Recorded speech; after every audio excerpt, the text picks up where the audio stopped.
Hi friends, I'm back with a new video. In this video, I've got two sentences for all of you. Let's see whether you'll be able to find out the difference between both the sentences or not. Let's get started. The first sentence is, I have been married for 6 years. Okay. The second one what I have for all of you is, I have been married since 2012.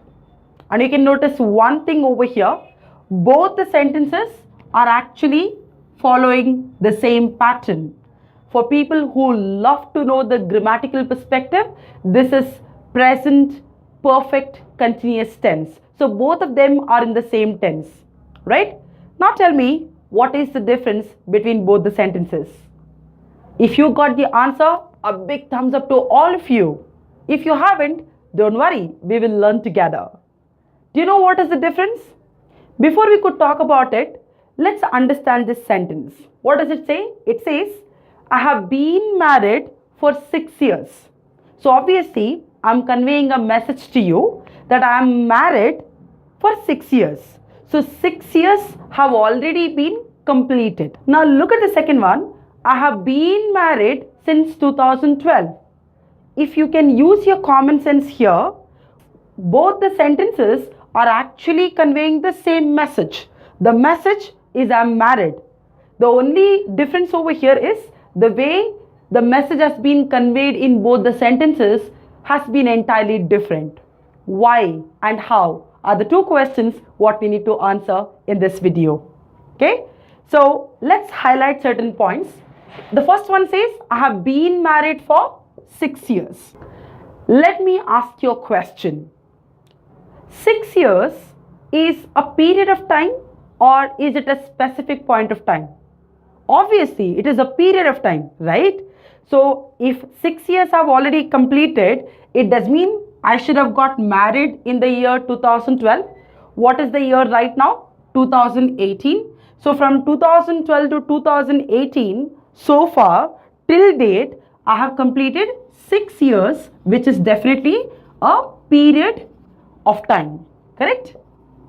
So, the moral of the story, my dear friends, for all of you here is, remember, whenever you speak about a period of time, automatically, blindfoldedly, you can just start using for.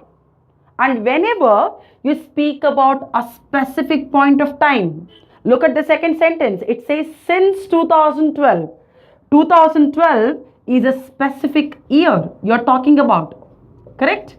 So, whenever you speak about a specific point of time, that specific point of time could be a day, could be an hour, could be a year. But whenever you speak about a specific point of time, since. Whenever you speak about a period of time, automatically for. That is exactly is the difference between for and since.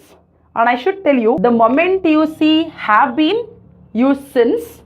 The moment you don't see have been, use for.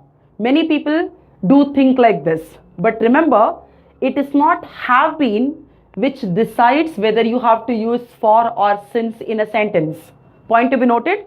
It is not the pattern of the sentence which decides whether you have to use for or since in a sentence. It's always either a period of time or a specific point of time which will decide whether you need to use for or you need to use since. So do not get deceived just by looking at have been and has been. Alright, this is always not correct.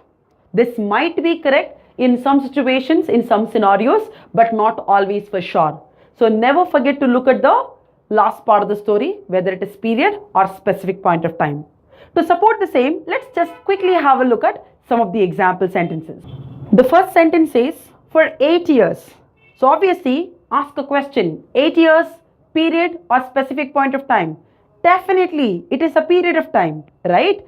So that's the reason we are using for. Second one says 5 minutes.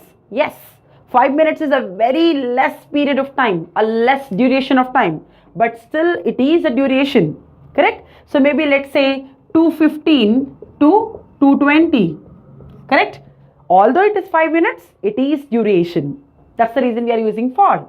Next is for 4 hours. Maybe from 12 p.m. to 4 p.m., which is again a duration of time, not a specific point of time. And then comes 3 years. Let's say 2013 to 2016.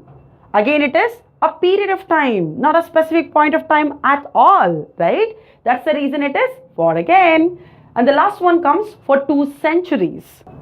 This is what exactly I have been telling since the beginning. Whether it is hours or days or weeks or months or years or centuries, doesn't matter. The moment you speak about period of time, blindfoldedly go with the preposition for. And let's take up some examples for since. 8 o'clock, definitely specific hour. Tuesday, a specific day. 1947, a specific year. Right? Since Feb, a specific month. The sentence says since I left school. So obviously, I leaving school must have happened at a specific hour on a specific day in a specific month. It must have happened at a specific moment. So keeping that factor in mind, it is since I left school. Since the day I fell in love with you. Since the day I got married to you. Right? So in all these examples, it is actually the same factor. You're speaking about a specific point of time. Since the end of the century. Alright? So whether you're speaking about 19th century, 21st century, doesn't matter. You're speaking about a specific century. The end of century. End is a specific point of time. That's the reason we are using since. I hope you learned something from the video. If you did, please do like, share and subscribe. And do let us know in the comments if you're looking for any specific differences in terms of learning. So I'll be back with a new video very soon. Until then, please take a great care of yourself and have a wonderful day ahead. Thank you so much for watching the video.